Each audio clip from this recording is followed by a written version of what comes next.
ये हमारी भावना की शुद्धि के लिए है। अब हम जैसे हमारे पिता पधार गए और उनकी हम संपत्ति का उपभोग करते, उन्होंने हमारा पालन पोषण किया, उनका हमसे संबंध नहीं, लेकिन हम तो जीवित होकर उनका संबंध मान रहे हैं ना। अब हम जब उनको सुकृत दान करेंगे, भजन का, दान पुण्य का, पिंड का, तो जिस योनि में होंगे उनको प्राप्त होगा, वो उनकी उन्नति होगी। अगर वो किसी कर्म के दंड विभाग में हैं, नरक आदि में, आप यहां भजन कर, उनका उत्थान हो जाएगा, उनका मंगल हो जाए। वो आपका संबंध नहीं मान रहे, लेकिन आपका संबंध है, आप जीवित हैं। आपका स्थूल शरीर जब पड़ा होता है सैया में और आप स्वप्न देख रहे होते हैं, तो आपका स्थूल जगत और स्थूल शरीर से कोई मतलब नहीं होता, लेकिन मतलब है, जगने वाले को स्थूल से मतलब होगा, होगा ना। ऐसे ही जब शरीर छूटता है तो इस स्थूल जगत का उसका संबंध विस्मृत हो जाता है, लेकिन आपका जागृत है, तो आप उसका कल्याण कर सकते हैं, क्योंकि वो आपका पिता रहा है। उसको पता नहीं है, उस समय उसको ज्ञान नहीं है, लेकिन आपको पता है, तो आप उसका मंगल कर सकते हैं भजन के द्वारा, तीर्थयाटन के द्वारा, पिंडदान के द्वारा। अगर आप नहीं करते हैं तो आपका कर्तव्यहीनता होगी, क्योंकि आपका कर्तव्य बनता है।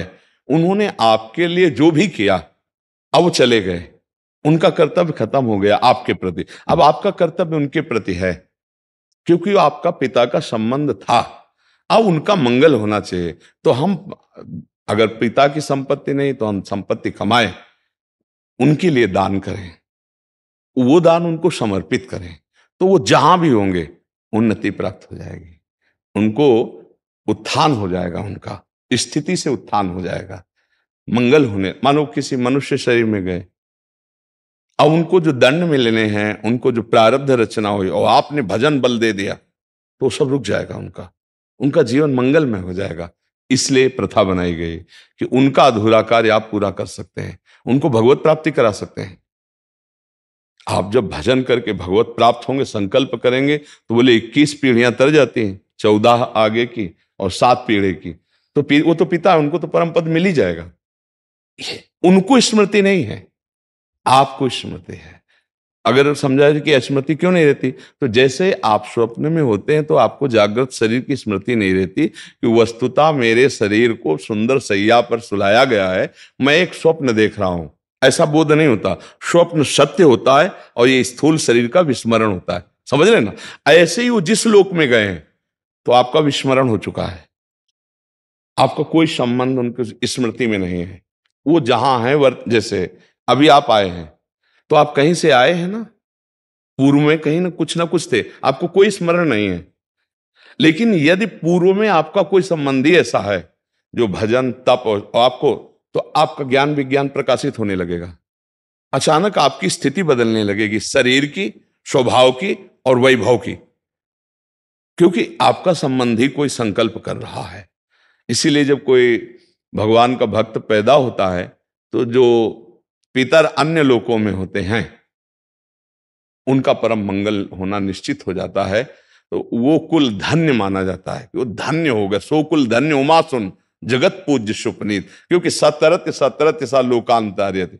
अब उस कुल में पैदा हुआ, वो चाहे नरक में पितर हो चाहे स्वर्ग में हो, दोनों बंधन युक्त हैं।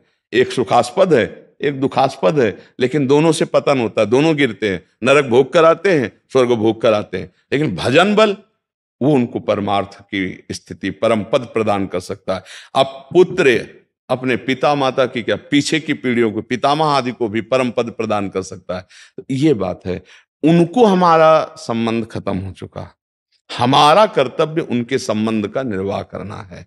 जैसे बहुत लोग हैं, पिता के लिए गया श्राद्ध आदि करते हैं, यज्ञ कराते हैं, भोज कराते हैं, पिता के निमित्त वो उसको सुकृत प्राप्त होता है। जाकर के पिता के निमित्त से भागवत कराते हैं, जप करवाते हैं, कीर्तन ये सब उसको प्राप्त होता है। तो वो जीवात्मा जो पिता बन के आया था, उसको पता नहीं है, पर आपके इस दान पुण्य के बल से उसके जो दंड विधान थे वो क्षमा हो जाएंगे और आगे बढ़ जाएगा। इसलिए कहा जाता है कि जहां पुत्र हुआ, परिवार में संतान हुई, चाहे वो बच्ची हो चाहे बच्चा हो, तो वो को पिता प्रसन्न होता है कि अब हमारी दुर्गति नहीं होगी, ये भजन साधन अगर हमसे चूक हो गई तो ये भजन साधन के द्वारा मंगल कर देगा। लेकिन यदि ऐसा ना हुआ तो फिर पुत्र का होना ना होना बराबर है। इसलिए माना जाता है ना, संतान हो गई, हमारी आत्मा है, ये हमारे लिए कुछ करेगा। अगर हम चले भी गए तो हमारा कल्याण ये करेगा, क्योंकि हमारा वंशज है, उसके संबंध से उसको प्राप्त हो जाता है। महाराज जी, दो और प्रश्न आते हैं दिमाग में इसमें। महाराज जी, एक तो इसमें फिर पुत्र हो या पुत्री हो, उसमें कोई भेद नहीं होना चाहिए? नहीं होना चाहिए, नहीं है, इसमें भी नहीं है। क्योंकि जैसे पुत्र स्वयं कर रहा है तो वो पुत्री पति के साथ कर रहे हैं, तीर्थयाटन जो भी कर रहे वो उसके अंश है, उससे उसका कल्याण होगा। उसमें ऐसा कोई खास बात नहीं कि पुत्र ही हो तब ऐसा होगा, हाँ ऐसा नहीं है। पूरी सामर्थ्य पुत्री में भी है। कितने ऐसे कुल हुए जिनको दोनों कुलों को पावन कर दिया, पिता के पक्ष को और ससुर पक्ष को, दोनों पक्षों को पावन किया। तो उसमें ऐसा शास्त्रों में कोई विशेषता ये नहीं कि पुरुष ही होना चाहिए, पुत्र बड़ा रोल है। हाँ बिल्कुल बिल्कुल बिल्कुल, इस बात में कोई संशय नहीं। और दूसरा प्रश्न महाराज जी, जैसे जीवात्मा मतलब जब आत्मा मतलब अपना स्थूल शरीर को छोड़कर चली गई, तो उसके बाद नरक गति और स्वर्ग गति और फिर मृत्यु लोक में भी दोबारा आ सकती है भोगने के लिए। तो फिर अगर किसी वो दूसरे स्थूल शरीर में चले गई तो उस समय पे भी यही संबंध रहता है, पितृ पितृ वाला ही, जैसे कि अगर आप बोल रहे हैं। अभी बताया ना कि अगर वो किसी मनुष्य शरीर में गया है तो उसकी उन्नति होने लगेगी, उसकी बाधाओं का नाश होने लगेगा आपके संबंध से, उसको पता नहीं है। जैसे हम किसी के नाम पैसा ट्रांसफर करें और अपना परिचय हम ना दें और वहां तक पैसा पहुंच जाए तो धनी तो हो ही जाएगा ना। तो उसको पता नहीं, लेकिन आपको तो पता है ना कि मेरा जनक है, मेरा पिता है, अब जहां भी होगा उसको सुख पहुंचेगा, वो किसी भी योनि में हो। अगर मनुष्य योनि में है तब तो कहना क्या है, पर पता नहीं किस योनि में हो, पर उसकी उन्नति हो जाएगी, उसका परमार्थ पुष्ट होने लगेगा। उस जैसे कुत्ता है, एक कुत्ता है गलियों में मारा घूमता है, एक है गाड़ी में सुख पूर्वक घूमता है, और एक है भक्तों के पास भी रहता है, भक्त परिवार है, नाम कीर्तन कर रहे हैं, मतलब एक है धाम में वास करता है। कितने तो अब इसके सौभाग्य का जनसाधारण कुत्ता थोड़ी करेगा, जो धाम में राधा नाम कीर्तन हो रहा है, यहीं देहरी पे बैठा हुआ है, संत जन प्रसाद पाए उसको दिए, श्री जी का प्रसाद ही तो मिल रहा है। तो अब ये कुत्ता और वो एक जनरल कुत्ता, बड़ा अंतर हो गया ना। एक कुत्ता जो गली में भोजन नहीं मिलता, एक जो गाड़ी में खिड़की के खुला करके गोद में लेकर, अंतर हो गया। किसी भी योनि में हो जीव, आपका उसका तप है, मतलब वो एक अरबपति आदमी है, अपनी गोद में बैठाले हुए है, वो उसका वो खिड़की खुला है, हवा आ रही, एसी गाड़ी में बैठकर कुत्ता चल रहा है, नहीं चल रहा। देखो ना, जीव है, अलग अलग उसकी स्थिति है। अगर वो पुण्यात्मा रहा तो देखो ये आया, बना किसी कर्म से स्वान, लेकिन ऐसा स्वान बना कि बाबूजी की तरह जाके गद्दे में सोता है, सर्दी में उसको कपड़ा पहनाए जाते। और एक कुत्ता है कि अगर दरवाजे में खड़ा हो जाए तो डंडा मारे बेचारा, कू कू करके, वो ना भोजन मिल रहा है ना, मतलब कितनी।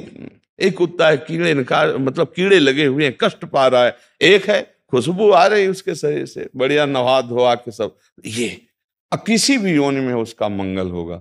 हमें लगता है कि सबको करना चाहिए, अपने माता पिता के लिए, अपने पूर्वजों के लिए कुछ माला भजन करके, इससे सबसे बड़ा दान है। रुपया पैसा का तो दान ठीक है करे ही, लेकिन ये जरूर करे कि राधा राधा राधा 5 माला जपा, तो आज की 5 माला हम अपने पिता को देते हैं, इतना बड़ा कल्याण हो जाएगा 5 माला नाम जप करके। और अगर आप रोज 1 माला दें, पिता है तो उनका कल्याण हो जाएगा। ये गुप्त बात है आंतरिक, कि वो आपसे संबंध नहीं रखते, लेकिन आप जीवित हैं, आप उनसे संबंध रखते हैं, तो ऐसा करना चाहिए।